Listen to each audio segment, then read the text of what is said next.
Hi, am I on the air? Yep. Fuck. Thanks. I've been in the danger zone. He got a bath. Minus 5 stars. Mango. Huh? Yeah, my five. We're coming for you, Jeff Harvey. How much does a skyway? Play. Play 21. Fucking.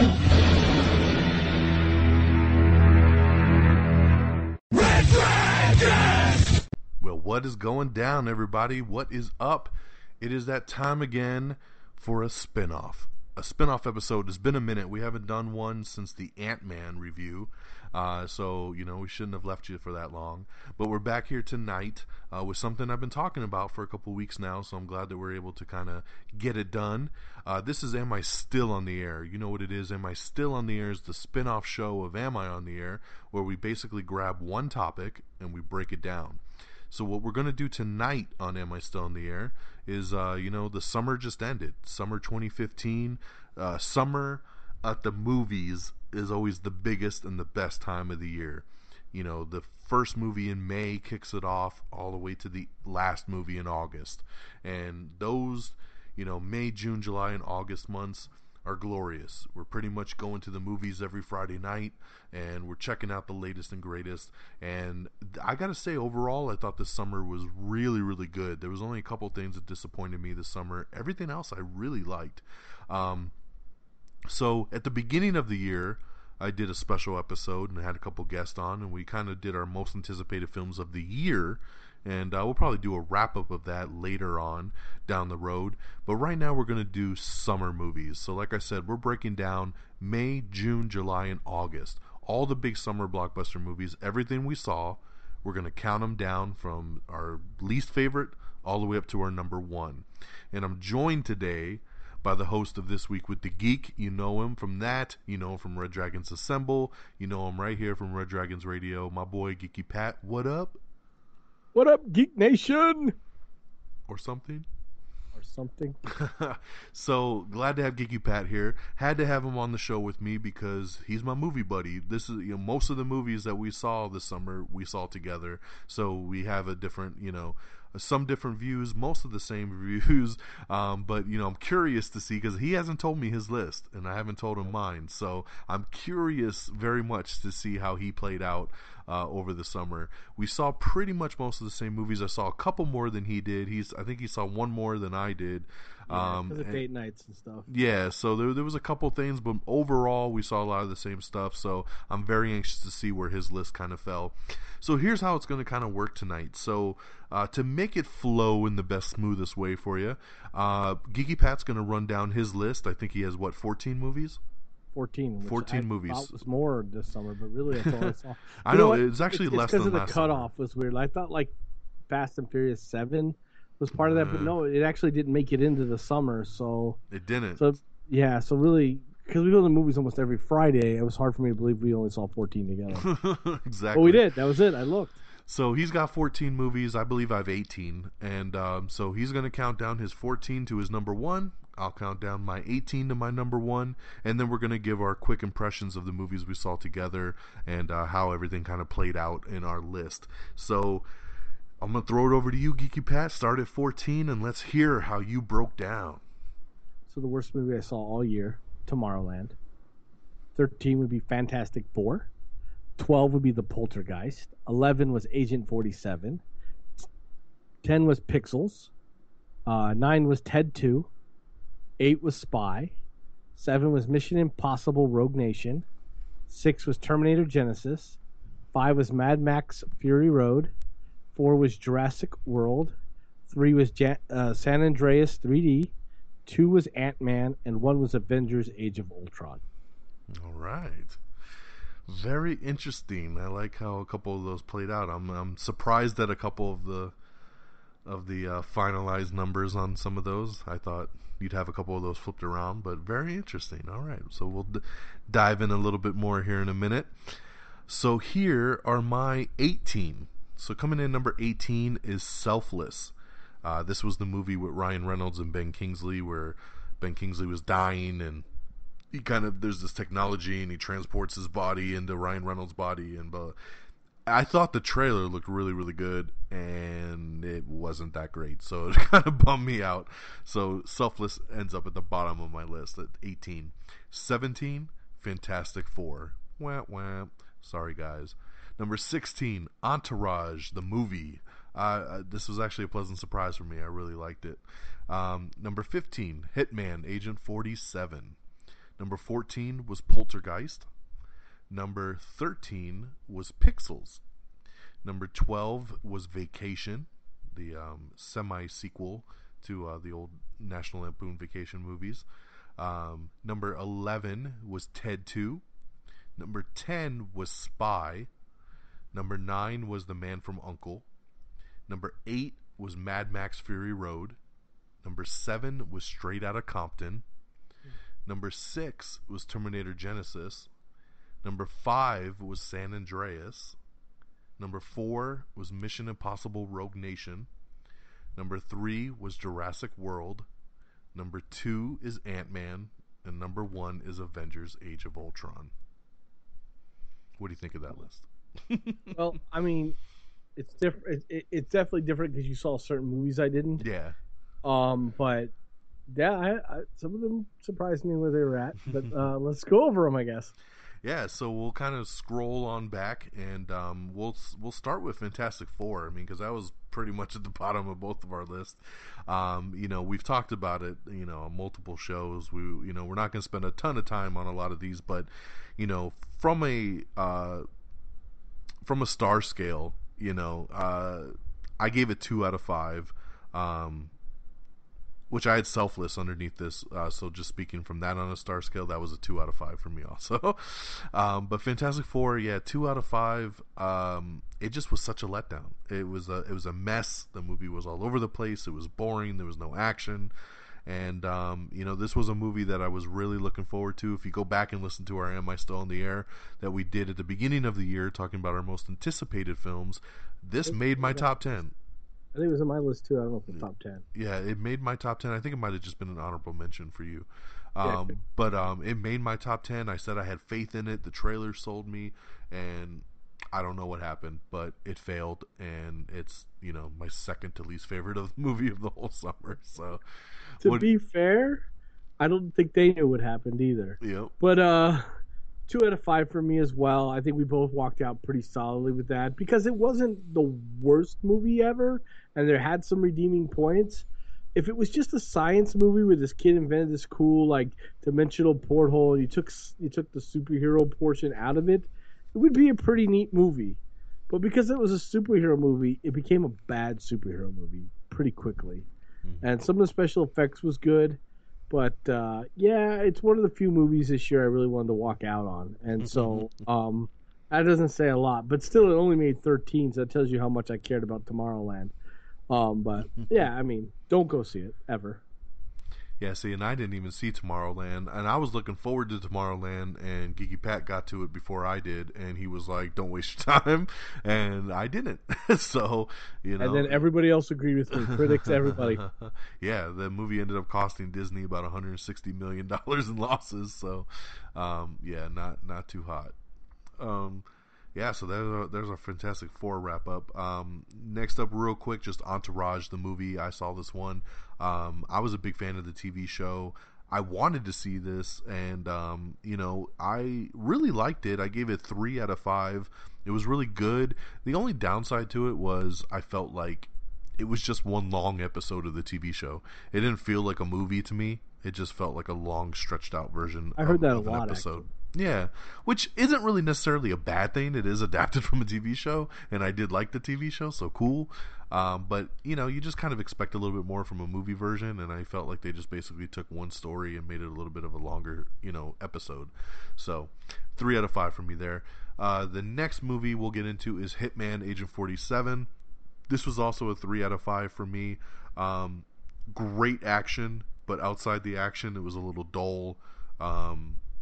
Had some weird choices as far as editing and some of the choreography stuff. But I thought Rupert Friend, who played Hitman Agent 47, I thought he did a really good job. He was an actor. I was kind of like, he's on the TV show Homeland, and I'm kind of like on him in Homeland, and I didn't know how he would do in a movie like this, and I really bought him as Agent 47. I thought he did an excellent job with it, but the movie just is kind of all over the place sometimes, and the dialogue's a little cheesy sometimes, and I didn't expect much from a movie like this. All I really wanted was some good action, and it did give me that. So like, this is a movie I would probably still buy on Blu-ray, just for the action sequences of it, which was directed by the guys who did John Wick. So I thought they did a great job with that. So it was a fun time. I hoped it would have been a little bit better, but it was decent enough to get a 3 out of 5 for me. I was gonna give it a 2.5, and then I said I'll just go 3. Remember? Because I don't like half stars. We don't like half stars. I hate them. But anyway, yeah, it was disappointing on one end because I thought it would teach me more. Like, I never played really any of the Agent 47 stuff, so I don't really know the lore. And like, I guess there was another movie, but I missed that one too. Maybe because someone told me it was really bad. I don't know. Did you hear the new game got pushed back?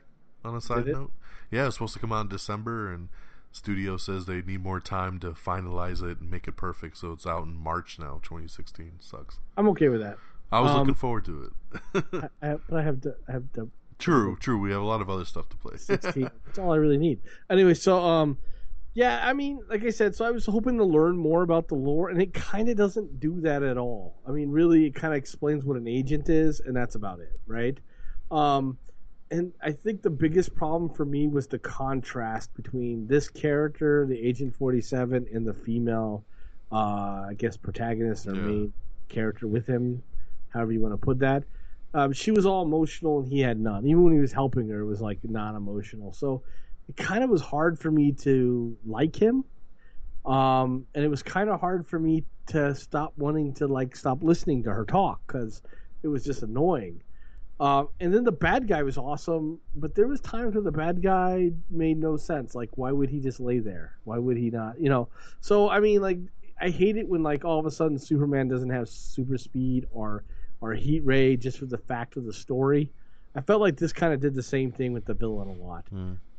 Like, they kind of forget he has certain abilities and unable to do things, and I think the flashbacks were a little too much too. And I'm not like, they're not like Arrow flashbacks where it's like half the movie, but like they could have explained to me that she hid inside is this spoiler or no? Am I not allowed to? No, go ahead, man. Spoilers. Okay. Yeah. The movies are all over at this point.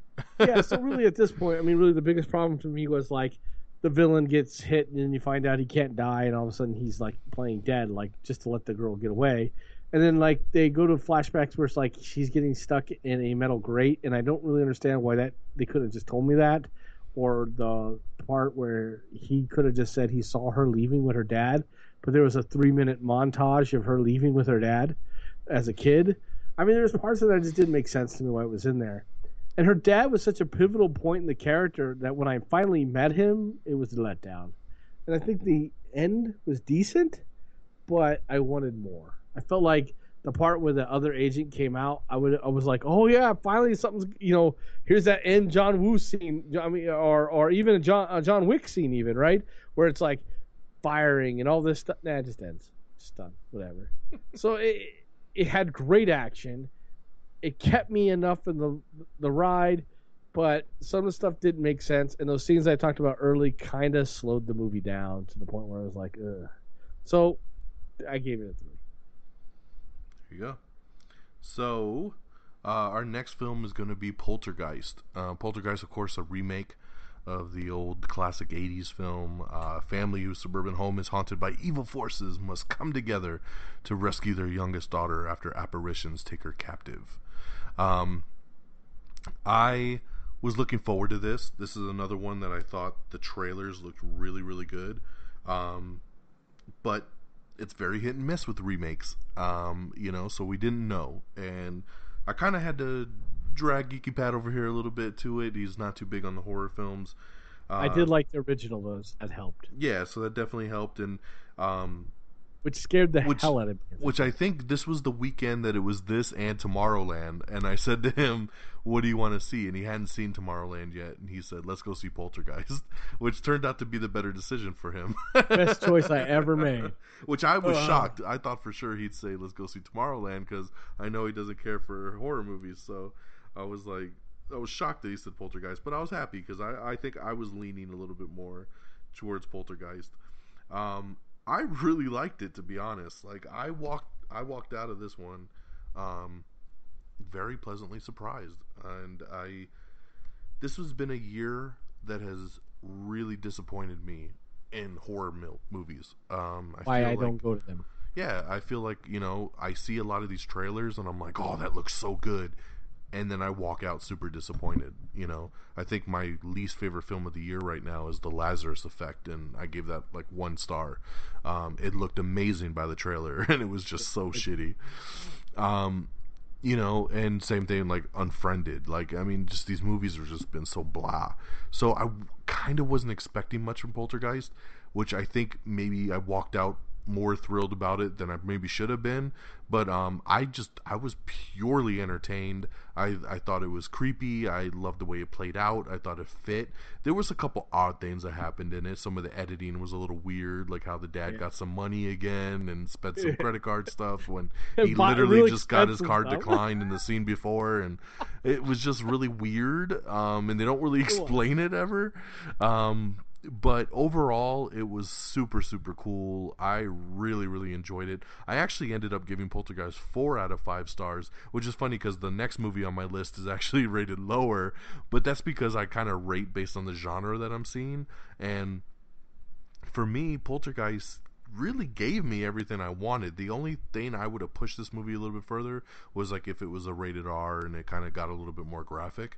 But for what it was and what it tried to do, I think it pulled it off really well. This is one of the better remakes I think I've seen, so I really enjoyed Poltergeist. I gave it a 3, if I remember, 3 out of 5 stars, and not because it didn't deserve. I didn't feel like it was a 4. I really wanted to give it 3.5. I hate half stars, so it's a 3. Really, I think the major problem I had with this movie was it didn't scare the hell out of me like the first movie. It had scary moments, and like I rate based on what the genre is too.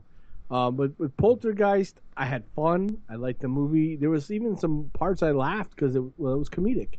Some of the special effects was cheesy to me, to be fair. But all in all, this is actually one of the horror movies I would think about buying. It was really, I left pretty satisfied with the movie. Mm-hmm. Yeah, it was. We walked out and we were both like, "That was pretty damn good." So I'd say definitely. Definitely recommend it. I would buy this one as well. Next up is Pixels. So Pixels is the Adam Sandler movie when aliens misinterpret video feeds of classic arcade games as a declaration of war. They attack the Earth in the form of classic 80s video games. I was really looking forward to this movie. This is one of my most anticipated ones of the summer. I love Adam Sandler. He gets a lot of unnecessary hate.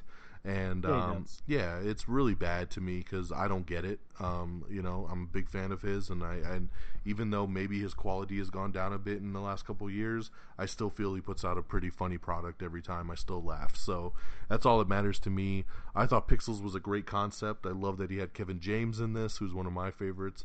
As the president. Yeah, as the president too, which was great. It was an odd choice for him, Yeah, and so it was a cool concept. The graphics were cool. I thought the casting was cool. I thought they really nailed everything in this movie from that aspect. It turned out to be good. It wasn't as good as I hoped it to be. For me, I expected this film to easily be a 4-star film. I walked out. I think I finalized on 3 out of 5, but this was actually I think I gave it 3.5. I'll have to double check on that, but I remember you gave it a 3. Yeah, I think I was gonna give it a 3.5, and then I might have settled on 3. Yeah, I did settle on 3. And that's what's funny is because, like I said, we just did Poltergeist, which Poltergeist I give a 4 out of 5, and I picked Pixels above it because I actually enjoyed Pixels more than Poltergeist, but its rating is a little bit lower because, like I said, I rate based on the genre.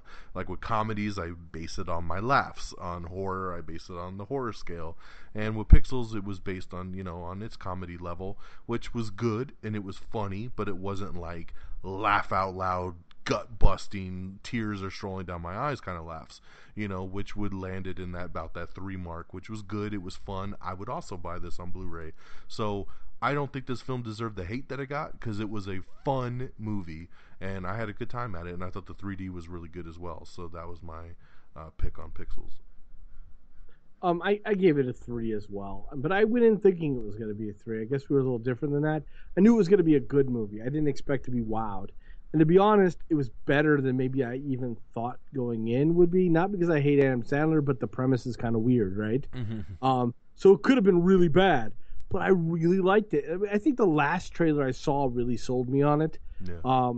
And the whole Pac-Man scene, like, I am your father. I don't know, I love that part. Kill him. I will talk to him. He is my son. He was my son. He's my son. So awesome. I loved it.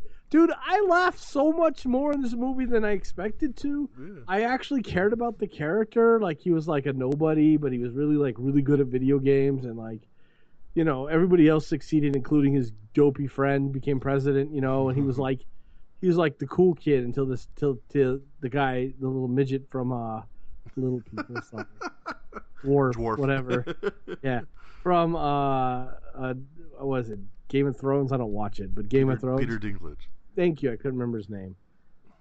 Yeah, he like cheats or something, and so like the story makes the story makes sense, and it's actually a pretty good story. And I think that's something people forget about Adam Sandler.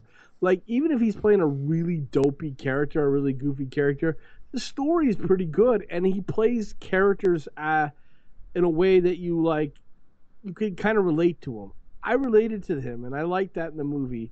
The problems that I had in the movie really was partly it could have been better. Like, they could have done more. Another part was I think it was a little over the top in some of the scenes, maybe, and like he acted well, most of the other actors well, but then there was like these generals and these, I just didn't get it. Like, the general was like, "No, you can't. You can't touch these weapons. You're no good." He's already showed him like 3 times how he saved them, and it was like, the whole Jack Bauer thing. I don't think we could trust Jack Bauer. 5 seasons ago, he already saved us. It got old. But yeah, the movie was fun, and I suggest if you want to take your kids, they can see it. My kids loved it. My wife loved it. So yeah, it's a good movie. Buy it. It's fun. If you can see it in the cheap theater now, run over there and see it. Yeah, definitely a good family flick.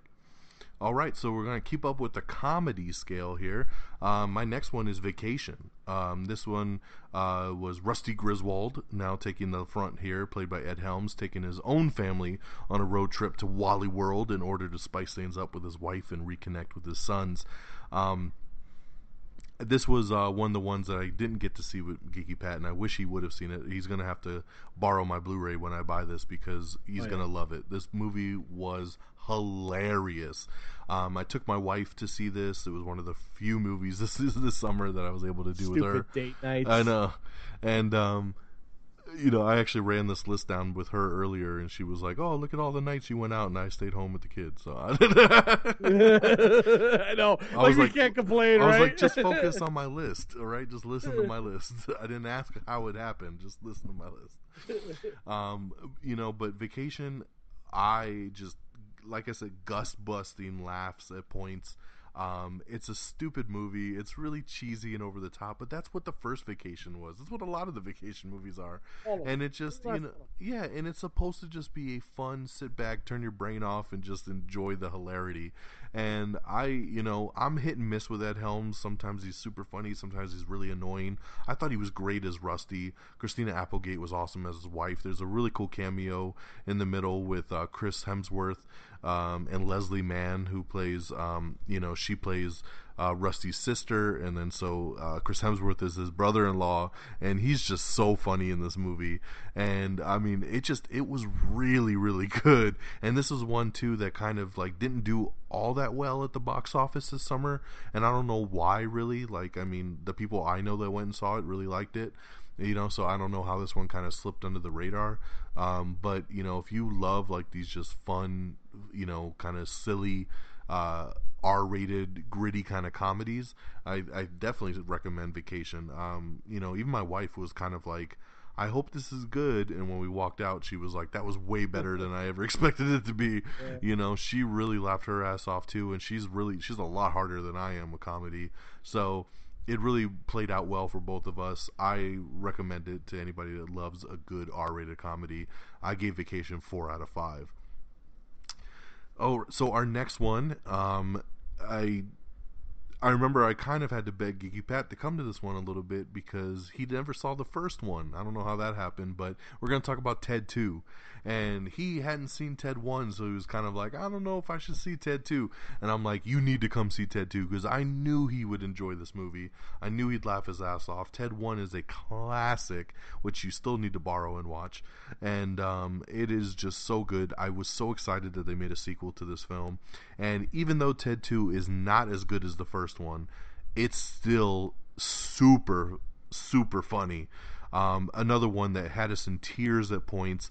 There's a cameo in this film, and since we're talking spoilers, I'm going to tell you it's a cameo with Liam Neeson, and Liam Neeson's cameo in Ted 2 is probably the best cameo, hands down, that has ever happened in a movie before. It was so good. Geeky Pat over here had an asthma attack and almost died in the movie theater. He was laughing so hard. He was just just heaving in laughter because it was just that funny. So good. I loved it. I mean, there was a couple moments where it kind of dragged, and there was a couple things I would have changed about it, but overall it still had those really witty jokes. Ted was still super funny. Mark Wahlberg was awesome. I thought the addition of Amanda Seyfried was good. I was bummed that Mila Kunis didn't come back. I felt like it was kind of weird the way they wrote her out of the story, just because she was such a big part in the first movie. They brought back Giovanni Ribisi in this one, which I didn't. That was kind of my biggest downfall to this film, was I didn't think they needed to bring back the same villain from the first movie. That felt like a stretch. But other than that, this movie, you can't take away its laughter factor, and this movie had me laughing my ass off. So I will definitely buy this one as well. And Ted 2 easily got 4 out of 5 stars for me. Yeah, 5 stars for me. Probably best comedy I saw all year.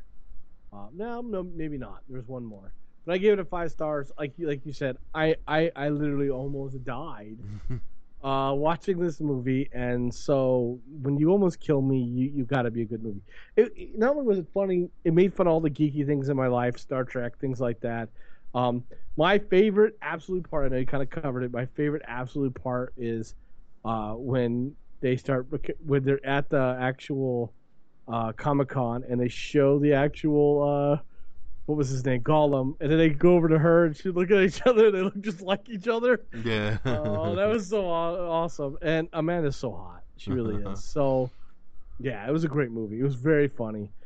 I kind of hate the way they wrote out what's her face's character. Because I feel like they kind of made her out to be horrible, but he does that anyway, like in Family Guy, so maybe it doesn't matter. So I mean, honestly, it was pretty good. I never saw the first one. Now I'm very interested in seeing the first one. So another one I probably will borrow from you. Yeah, you got to. All right, and that leads us into our other comedy, which is really topping the cake here, and for me, that's Spy. Spy was the movie with Melissa McCarthy and Rose Byrne, Jude Law, Jason Statham, directed by Paul Feig, who also did Bridesmaids and The Heat, 2 other great comedies that I love.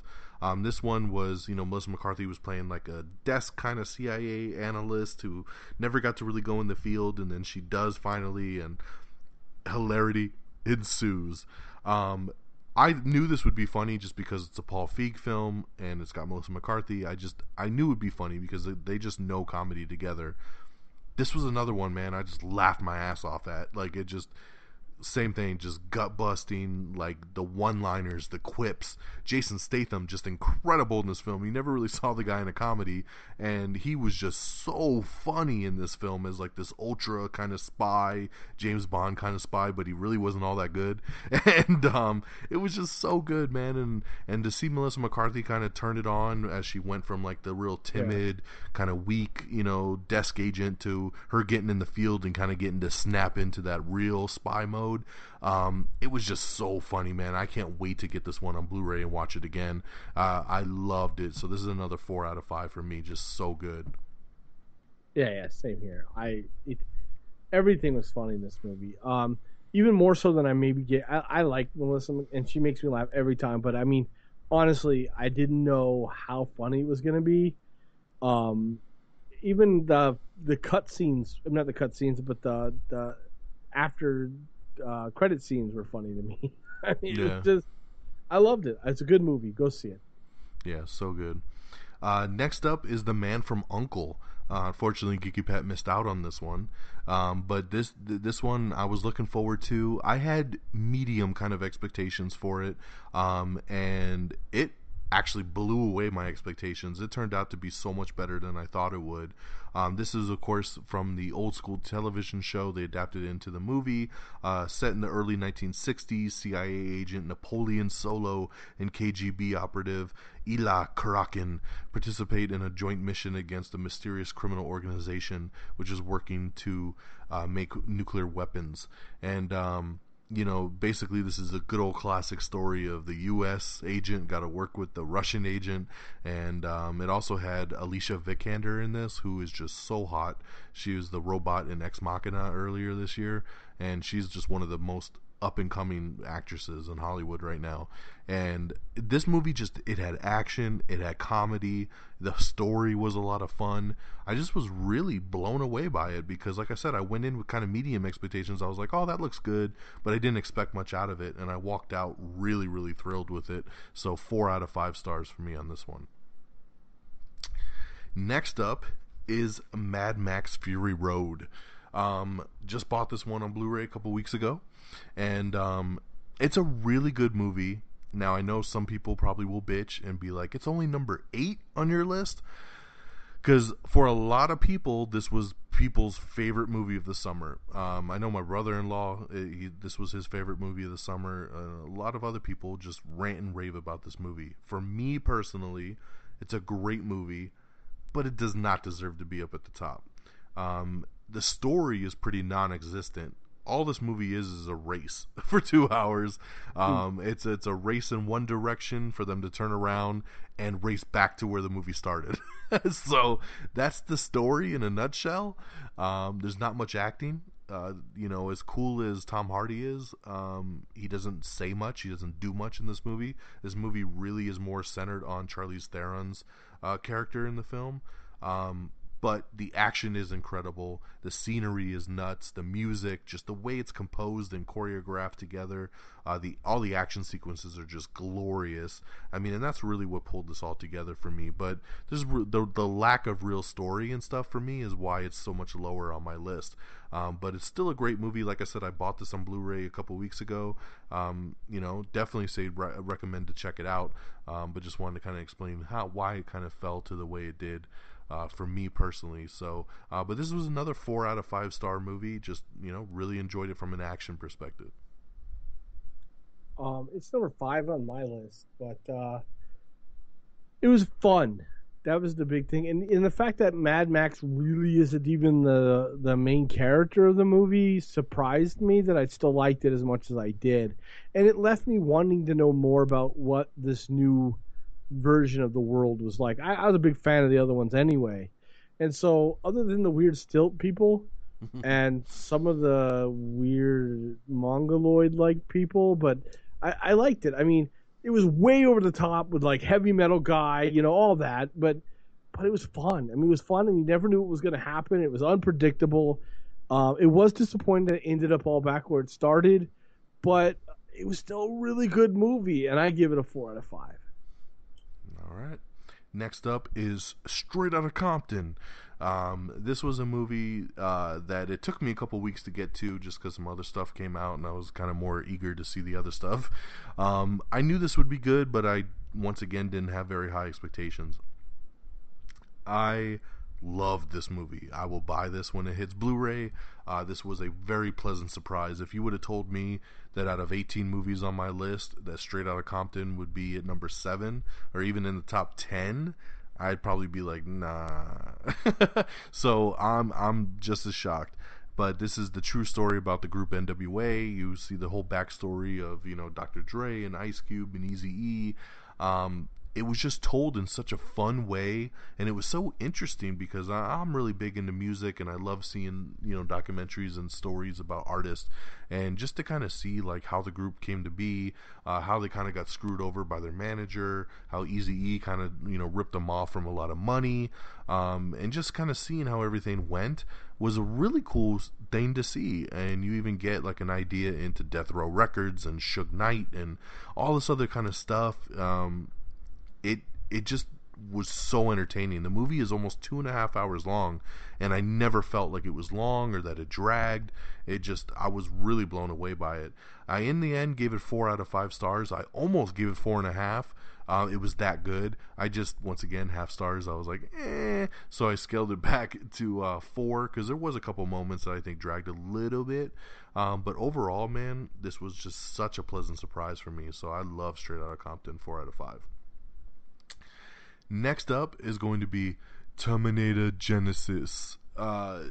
This was, of course, the 5th movie in the Terminator franchise, where they're kind of semi-rebooting, but keeping the continuity at the same time. They're pulling a Star Trek on us, where, you know, you have your existing continuity, and then there's a time ripple, and now we have kind of an alternate version of it all. So we can introduce new versions of John Connor and Kyle Reese and Sarah Connor, but still have Arnold as, you know, the Terminator, and seeing how, you know, the idea of him being sent back even earlier in Sarah's life to where he was like a father figure to her, and, you know, explaining how he aged because, you know, the flesh on the outers of the exoskeleton ages. It was a really cool idea. You know, obviously the big disappointment here was them spoiling the fact that John Connor was the bad guy in the trailer. That was really something that took away from the film, because when that scene was kind of coming up with when he turns on them, there was no drama to it. There was no anticipation to it, because you're like, here it comes. Like, this is the scene from the trailer where he gets shot by Arnold, and you're like, what happened? And he's a robot. Other than that, I really liked it. This was a film that I felt a lot of people bashed also, and said like, oh, that movie's such a piece of shit, and it got a lot of hate, and I don't really understand why. It was fun, man. It had a great action. It had great visual effects. I love the way it turned out. I love the fact that at the end, not only is Arnold still around, but he's also now infused with the T-1000, so he can also be the liquid metal version as well, which I think is super cool, especially for, you know, sequel purposes, that he'll be able to do new cool things that we haven't seen before. I think Jai Courtney gets a bad rap. I thought he did really good as Kyle Reese. I thought Jason Clarke was a good John Connor. I thought Emilia Clarke was a very good younger version of Sarah Connor, replacing Linda Hamilton. And I thought Arnold was amazing in this. It was like he felt back at home, you know, like he felt so natural being the Terminator again. And it still had some humor, and it had awesome action, and I really, really loved this film. So this was a 4 out of 5 for me. Yeah, 4 out of 5 for me as well. For it to be a 5, I really had to leave the movie feeling like it's a 5, and I just didn't. Yeah. But everything about this movie is fantastic. I mean, it's very hard to nitpick some of the stuff, you know. I like the actors. I like how they look. The way they recreated scenes from the first movie is really, the way they rebooted everything. You know what? It may even have been more of a higher score if they didn't give away the major plot points in the trailer. And because that I knew it was coming, it took away from the movie. It really did. I agree. But I mean, yeah, it's a great movie. Go see. If you haven't seen it because you're worried about the bad, unnecessary press, I have no idea why. Rent it and check it out, and then you can tell everybody how dumb they are, because it was a really good movie. All right, next up is San Andreas. This, of course, is The Rock's movie, where he is a pilot, rescue chopper pilot, and there's a big earthquake in California that pretty much takes down the whole state, and he's trying to rescue his daughter. His daughter's lost somewhere out there, and you know, his daughter, played by the uber fine, my love of my life, Alexandra Daddario, and you know, Carla Gugino plays his ex-wife in there, and you know, just this movie here I thought would be good and it turned out to be even better. This was another one that in 3D was just so incredible. Yeah. And we were lucky enough, this movie wasn't really advertised as an IMAX movie, but we were able to land ourselves an IMAX screening of it, and we got really lucky with that because it was only playing every once in a while in IMAX, because it wasn't really supposed to be an IMAX film, but they did do a version of it, and we saw the IMAX 3D one, and it was incredible, man. It just, you felt the rumbles, you felt the buildings crumbling, the floods, just everything, man. It was so much fun. This is hitting Blu-ray in a couple weeks. I've already pre-ordered it. I can't wait to watch it again. I love The Rock, period. One of my favorite actor going today. I love pretty much everything he does, and this was a bigger surprise than I really thought it would be. I was like, oh, it's going to be a cool disaster flick, and it gave us so much more than that, which was better than our disaster flick of last summer, which was Into the Storm, and you know how that one played out. It was an awesome movie, right? So luckily this year we got San Andreas, which was badass, and another 4 out of 5 stars for me. It was just super, super awesome, and I can't wait to watch it again. Yeah, 4 out of 5 for me as well. It not only was it a thrill ride, it was a true disaster movie. Like, all of California was just messed up. Like, I'm tired of disaster films where it's like a little bit of the town got destroyed, but everybody's okay. It's not really a disaster film to me. This really, and there was some really intense scenes and some really intense moments that I just didn't think certain people were going to survive, and it kept me on the edge of my seat. The effects were awesome. Most of the actors in this movie were really just top notch. I mean, when they were scared, you were scared. When they were caring, you were caring. When there was no hope, you had no hope. It like really dragged you into the story.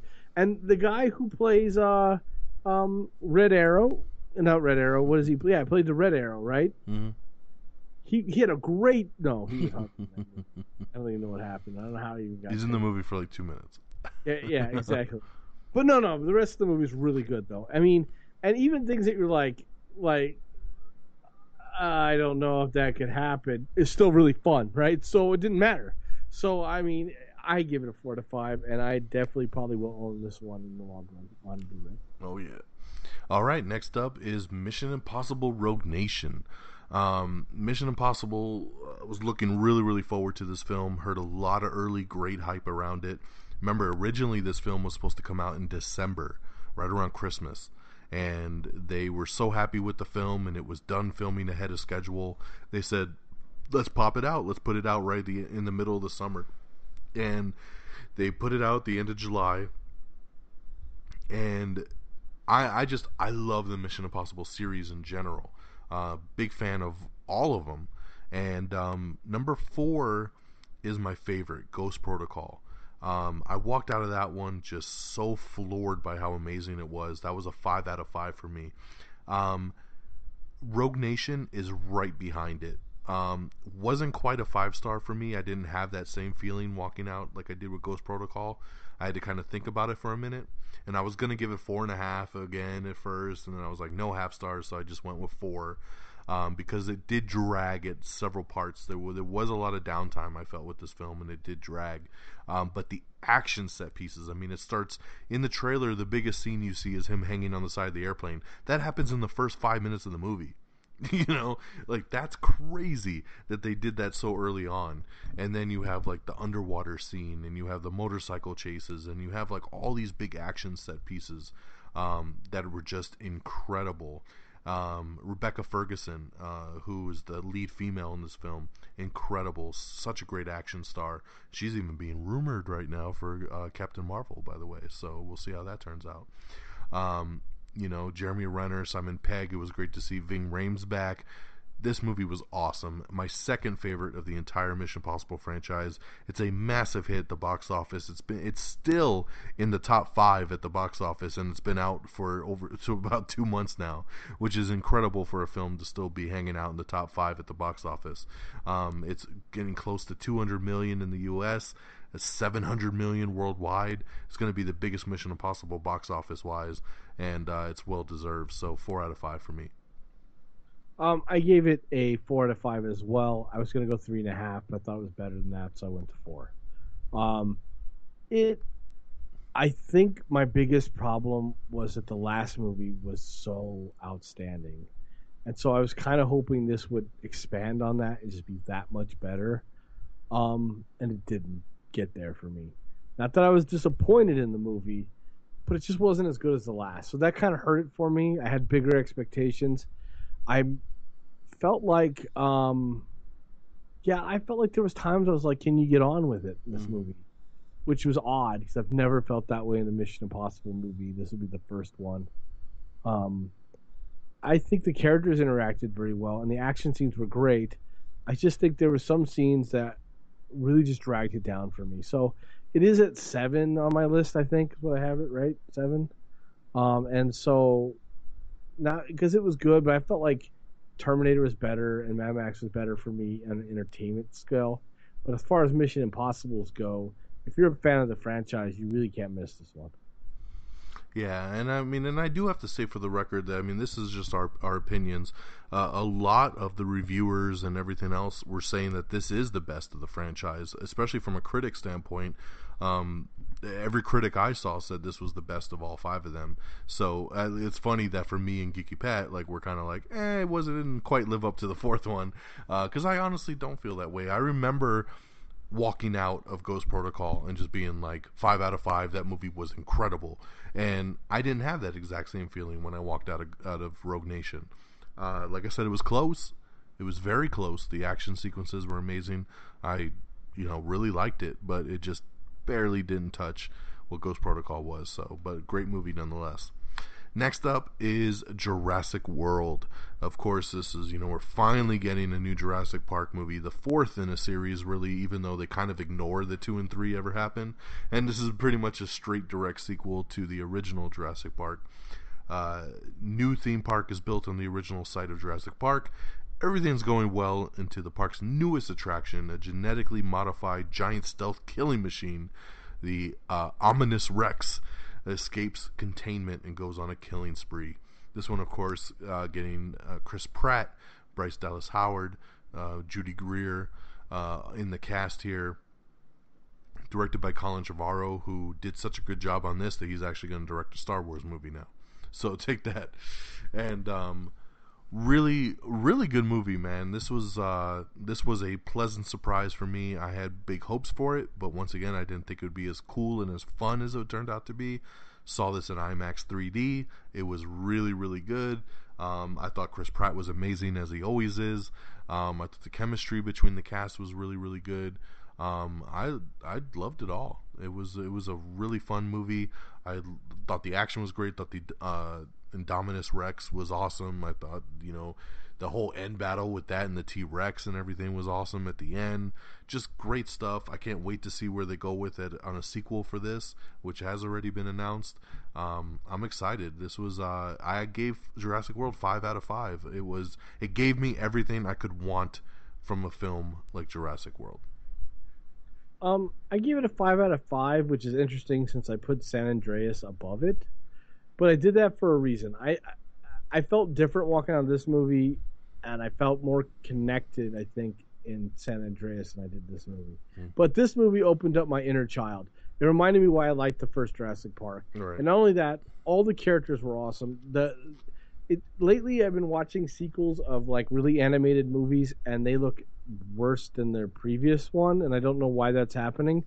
But these guys, all the animated dinosaurs, when I say animated, they're digitally put in, right? They were awesome. The Raptors were awesome. Chris Pratt made me laugh.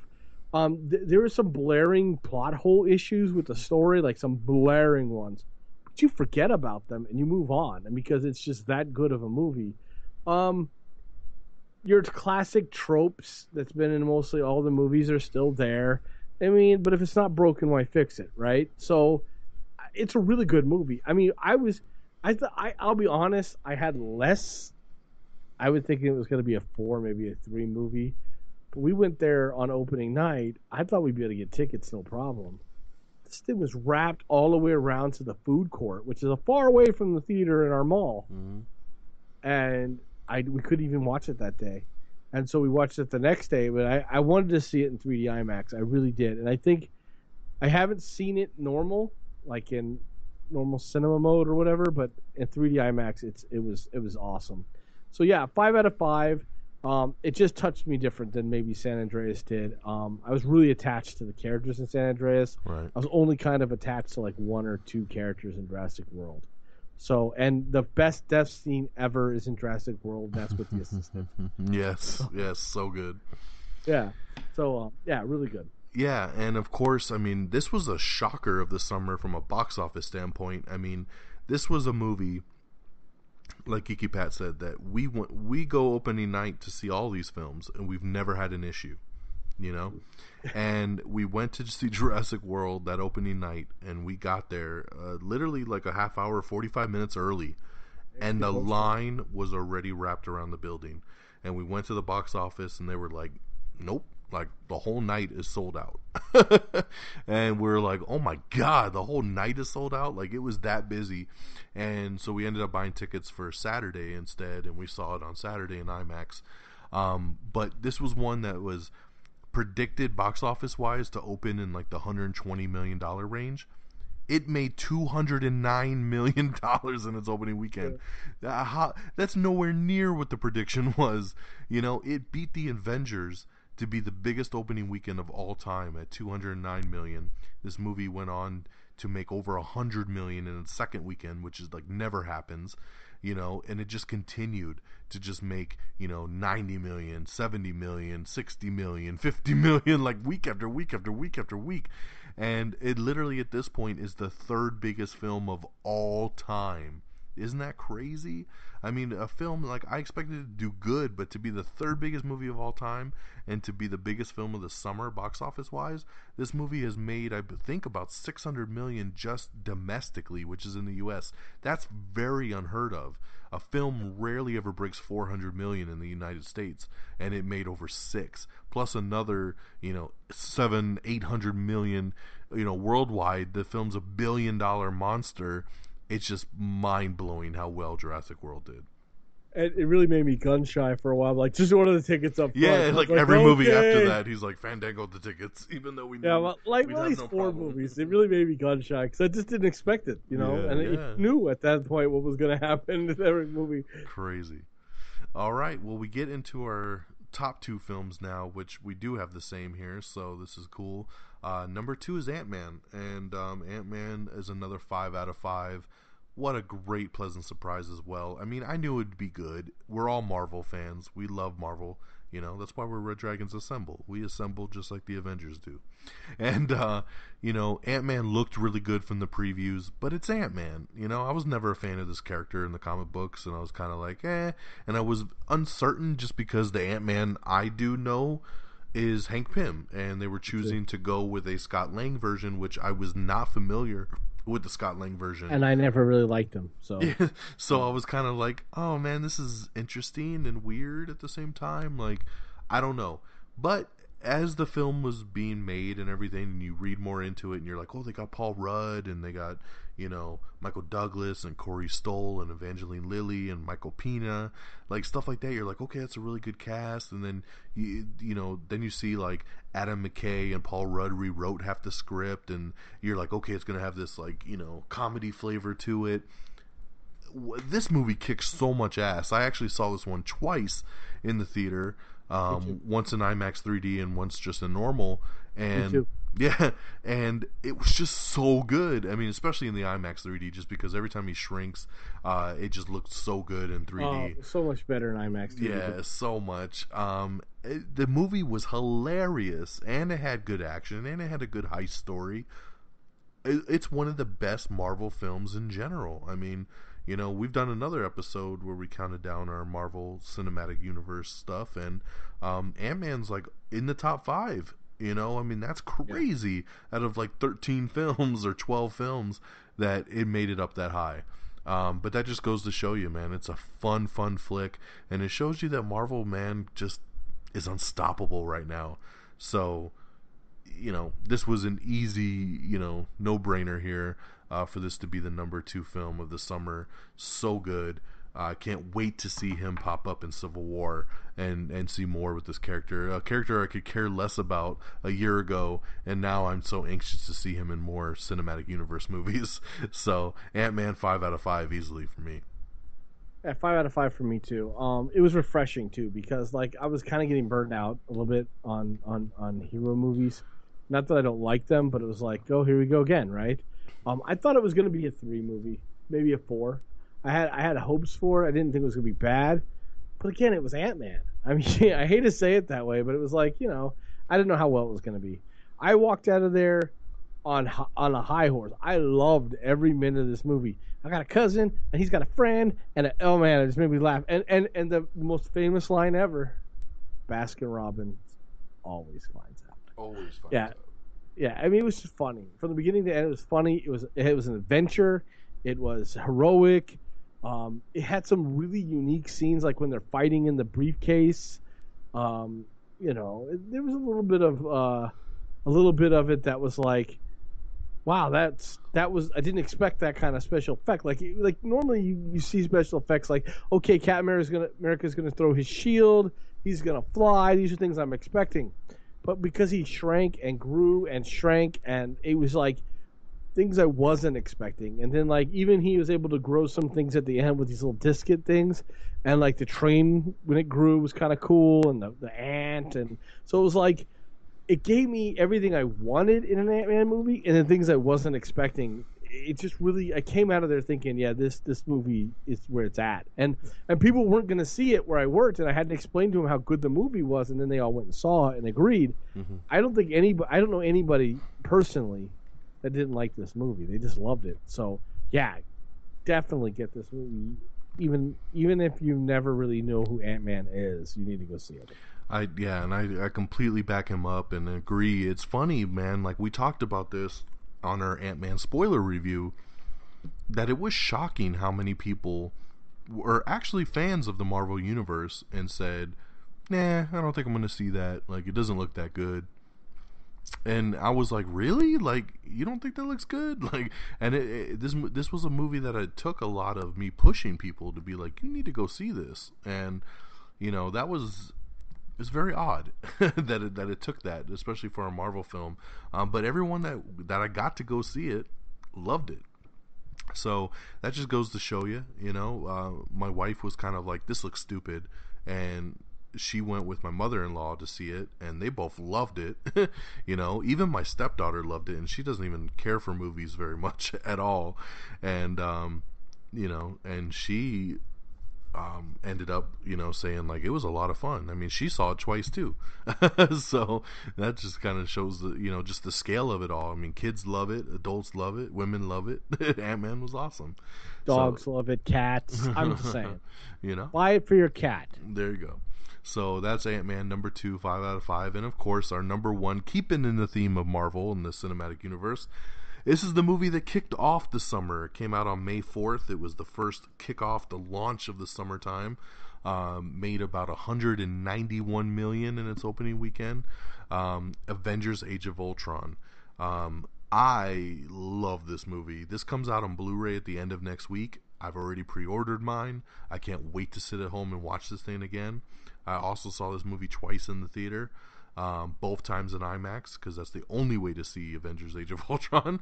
And it was just so good, man. So good. This is my personal favorite movie of the Marvel Cinematic Universe. When we did our countdown, this is my number 1 film. At first, when we first walked out of it, I was like, I don't know if I like that more than the other Avengers film. I had to sit, I had to think about it. I wasn't quite sure. And then I saw it again the second time, and I loved the movie even more the second time. And I was like, yep, that's my favorite film. It's so special to see all of these guys together in an Avengers film. And this one had even more with Scarlet Witch and Quicksilver and Vision and, even Falcon popping up that you didn't expect, and War Machine. And there were so many cool little nods and people popping up, and, the nods to Black Panther and Ultron. And it had so much going for it. The action was incredible. I loved the story. It was so awesome. I just can't preach it enough. I mean, that to me, no other movie this summer even remotely came close to it. Like, this was a movie that you walk out going, damn, like, we pre-ordered the tickets for this thing. We got there like an hour early to get our seats. Like, we were ready. And I felt like it did not disappoint whatsoever. It was the kickoff to the summer, and at the end of the summer, it was still the movie that I was looking most forward to. So, Avengers Age of Ultron, 5 out of 5, baby. Yeah, I think what really cemented the whole thing to me was when I did see it outside of the 3D, and it still held up. So normally I watch something in 3D, and then it's just not as good when you see it normally in the normal cinematic movie format. I never know what to call that. Non-3D, 2D. Yeah, 2D. No, but it's really not 2D, but you know what I mean. Yeah, well, that's what it's called, not non-cinematic format. Yeah. Anyway, it was really making good. up his own terms over here. I knew when I came out I'd like it better than Avengers 1, but it really cemented to me when I saw it a second time. And I'm really looking forward to seeing it a third time. Everybody came together.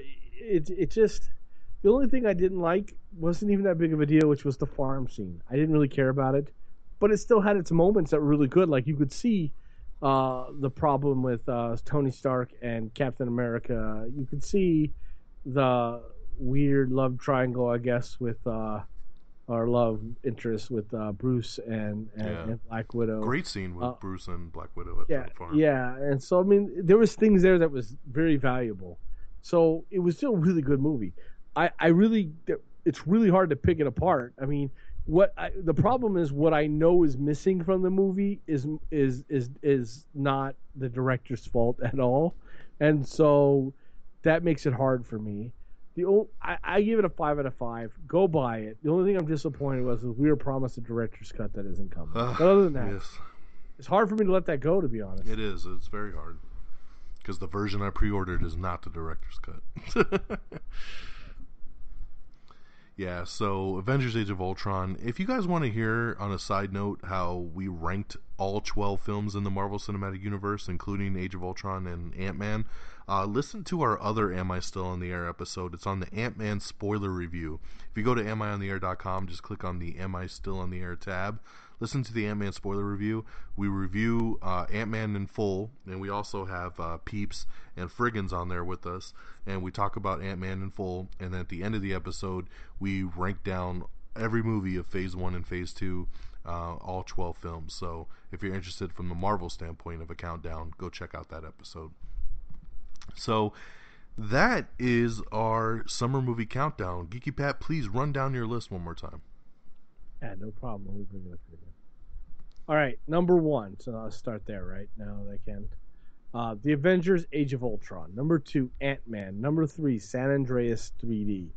I didn't see it any other way. Number 4, Jurassic World. Number 5, Mad Max Fury Road. Number 6, Terminator Genesis. Number 7, Mission Impossible Rogue Nation. Number 8, Spy. Number 9, Ted 2. Number 10, Pixels. Number 11, Agent 47. Number 12, Poltergeist. Number 13, Fantastic Four. And I didn't give you a rating for Tomorrowland because I can't give you anything lower than a 1. Alrighty, and my list, once again, number 18 was Selfless. Number 17 was Fantastic Four. Number 16 was Entourage, the movie. Number 15 was Hitman Agent 47. Number 14 was Poltergeist. Number 13 was Pixels. Number 12 was Vacation. Number 11 was Ted 2. Number 10 was Spy.